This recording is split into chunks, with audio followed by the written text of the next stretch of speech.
আসসালামু আলাইকুম, কেমন আছেন সবাই? আশা করি আল্লাহর মেহেরবানিতে সবাই খুব ভালো আছেন। Welcome to Maria kitchen. আজ আপনাদের সাথে শেয়ার করব আম খেতে কার না ভালো লাগে, আর সেটা যদি হয় ম্যাঙ্গো আমের পুডিং, তাহলে তো কোনো কথাই নেই। ভীষণ মজার এই রেসিপিটা, ছোট থেকে বড় সবাই কিন্তু অনেক বেশি পছন্দ করবে। তো চলুন কথা না বাড়িয়ে আজকের রেসিপিটা শুরু করা যাক। তো এর জন্য এখানে আমি 3টি পাকা আম নিয়েছি, দেখতে পাচ্ছেন।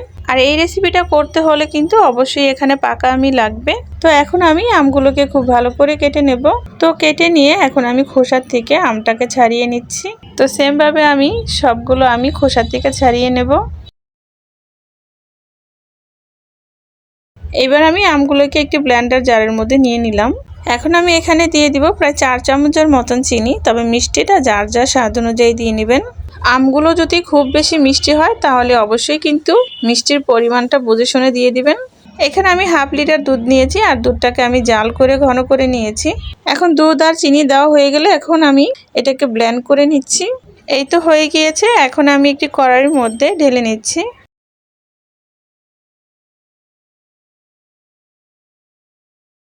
এবার আমি এর মধ্যে দিয়ে দিচ্ছি 2 চামচ পরিমাণ আগার আগার পাউডার।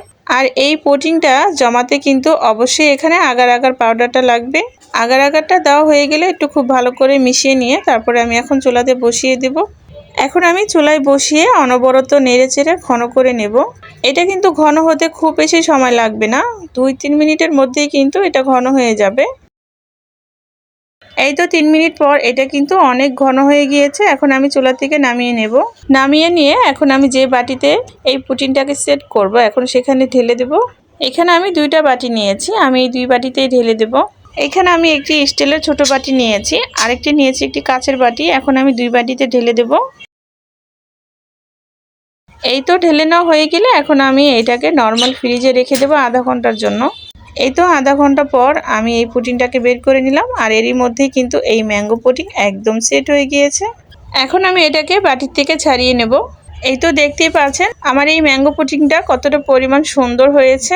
এই গরমে এমন ঠান্ডা ঠান্ডা ম্যাঙ্গো পুডিং হলে কিন্তু আর কোনো কিছুরই প্রয়োজন হয় না। ছোট থেকে বড় সবাই কিন্তু ভীষণ পছন্দ করবে। যে বাচ্চারা আম খেতে চায় না তাদের যদি এইভাবে ম্যাঙ্গো পুডিং বানিয়ে খাওয়ান, তারা কিন্তু খুবই মজা করে খেয়ে নেবে। তো আমার আজকের রেসিপিটা এই পর্যন্তই। ভিডিওটা ভালো লাগলে লাইক অ্যান্ড সাবস্ক্রাইব করে দিবেন। আল্লাহ হাফেজ।